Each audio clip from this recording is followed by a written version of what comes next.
নমস্কার বন্ধুরা, আজকে আমি একটা রান্নার নতুন ভিডিও নিয়ে এসেছি। আজকে আপনাদের করে দেখাবো চিকেন চটপটা।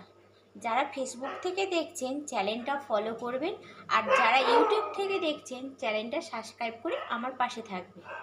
তো চলুন আমার চিকেন চটপটার জন্য কি কি লাগছে সেটা আপনাদেরকে একবার দেখিয়ে নিই। তো আমার এখানে 600 পরিমাণে মাংস নিয়ে নিয়েছি, আর এই মাংসগুলো ঠিক এরকম করে একটু বড় বড় পিস রাখতে হবে। এই চটপটাটা করার জন্য ঠিক এইরকমভাবে কেটে নিতে হবে। আমি পরিষ্কার করে ধুয়ে নিয়েছি। এরপর আমি এখানে 2 চামচ পরিমাণে ভিনিগার দিয়ে একটু আধ ঘন্টা ভিজিয়ে রাখবো। তো আমি এখানে 2 চামচ ভিনিগার দিয়ে দিলাম, দিয়ে আধ ঘন্টা ভেজানো রইল। তো আমার চটপটার জন্য এখানে লাগছে, এরম করে আমি পেঁয়াজগুলো কুচিয়ে নিয়েছি। আপনারা কিন্তু এরম করে পেঁয়াজগুলো কোচাবেন। আর ক্যাপসিকাম একটু আমার যতটা পরিমাণে লাগবে আমি ততটা পরিমাণে কেটেছি। তো এইরকম করেই কাটবেন, চৌকো চৌকো করে। আর আমার পরিমাণ মতো যতটা কাঁচা লঙ্কা লাগবে আমি সেই পরিমাণ মতো কাঁচা লঙ্কা নিয়ে নিয়েছি। আর একটু ধনে পাতা, আর তার মধ্যে একটু পেঁয়াজ পাতা নিয়েছি, আর রসুন কুচিয়ে নিয়েছি। তো এবারে আমার মাংসটা কিন্তু আধ ঘন্টা হয়ে গেছে, আমি কিছু মশলা মাখিয়ে নেব। তো এখানে আমি 1 চামচ মতো পরিমাণে রসুন নিয়ে নিলাম, 1 চামচ আদা দিয়ে দিলাম বাটা, 1 চামচ জিরে গুঁড়ো দিলাম, ধনে গুঁড়ো দিলাম 1 চামচ, আর গোলমরিচ গুঁড়ো 1 চামচ দিলাম। আর একটু লাগবে পরিমাণ মতো 1 চামচ নুন, আর লাগবে আমার এখানে পরিমাণ মতো 1 চামচ সোয়া সস। তো আমি এইগুলো দিয়ে একটু মাখিয়ে নেব।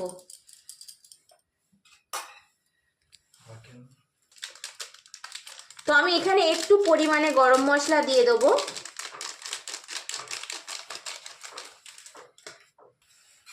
হলুদ গুঁড়ো, তো লঙ্কা গুঁড়ো।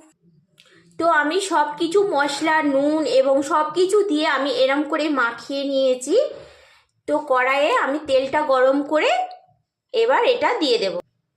তো আমি মশলাটা মাখিয়ে আমাকে আধ ঘন্টা রেখে দেবো। তারপরে আপনাদের আমি দেখাবো আমি কিভাবে এটা রান্নাটা করছি। তো আমি এখানে পরিমাণ মতো তেল দিয়ে দিয়েছি। আপনারা সাদা তেল বা সর্ষের তেলে যেটা আপনাদের ভালো লাগবে সেই তেলেই আপনারা করতে পারেন, সেটা কোনো অসুবিধা নেই।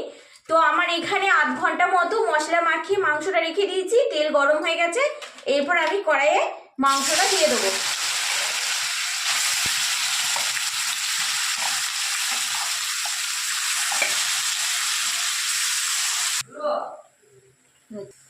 তো আমি এখানে অল্প পরিমাণে একটু দিয়ে দেবো হলুদ, দিয়ে একটু নাড়াচাড়া করে নেবো।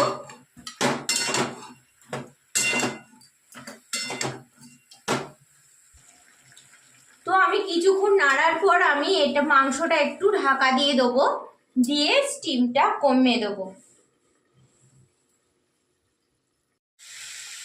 তো আমি কিছুক্ষণ ঢাকা দেওয়ার পর আমার মাংসটা একটু সেদ্ধ হয়ে গেছে, পুরোপুরি বলতে গেলে সেদ্ধ হয়ে গেছে। তারপর আমি কিছুক্ষণ মাংসটা ঢেকে রাখার পর মাংসটা আমার সেদ্ধ হয়ে গেছে। এরপর আমি একটু কষিয়ে নিয়ে একটা পাত্রের মধ্যে ঢেলে নেব।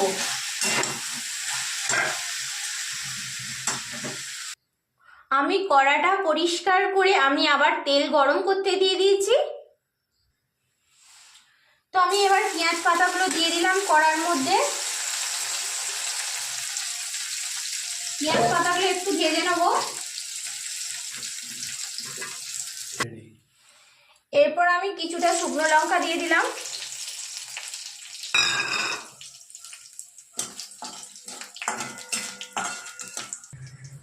একটু কুচিয়ে রাখা রসুন দিয়ে দিয়েছি এর মধ্যে। হালকা নাড়াচাড়া করবো, খুব বেশি কিন্তু ভাজবো না।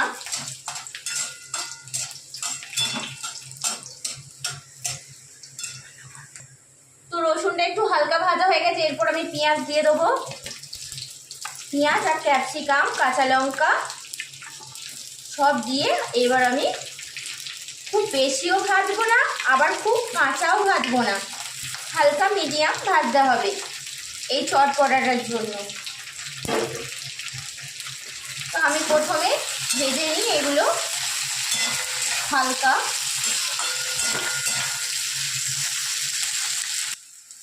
তো দেখুন এরকম করে ভাজতে হবে, খুব বেশি কাঁচাও নয় আবার খুব বেশি ভাজাও নয়, ঠিক এরকম করে আপনারা কিন্তু ভেজে নেবেন। এর মধ্যে আমি 1 চামচ আদা বাটা দিয়ে দিলাম, 1 চামচ রসুন বাটা দেবো, 1 চামচ ধনে বাটা দেবো,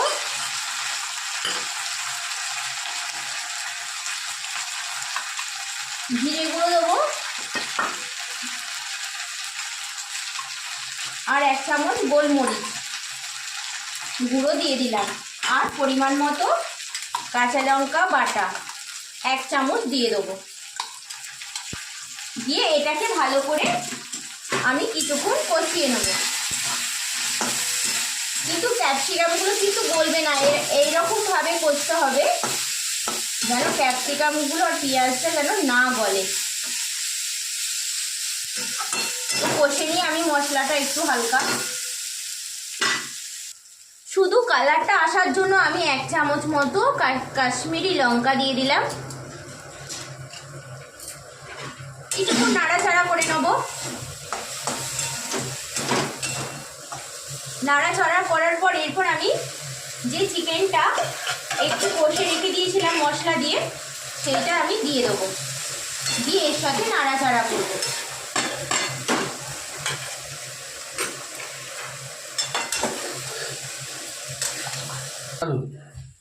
তো আমি এখানে 1 চামচ পরিমাণ মতো সোয়া সস দিয়ে দেবো, আর 1 চামচ মতো টমেটো সস দিয়ে দেবো। আমার চটপটা পুরো রেডি হয়ে গেছে, এবার আমি নামিয়ে নেব। আর নামানোর আগে আমি একটু অল্প পরিমাণে একটু লেবুর রস দিয়ে দেবো। তো আমার এই চটপটাটা ভালো লাগলে লাইক করবেন, কমেন্টে জানাবেন আপনারা কেমন করে চটপটা করেন বা করে খান, আর সাবস্ক্রাইব করে চ্যানেলটা আমার পাশে থাকবেন।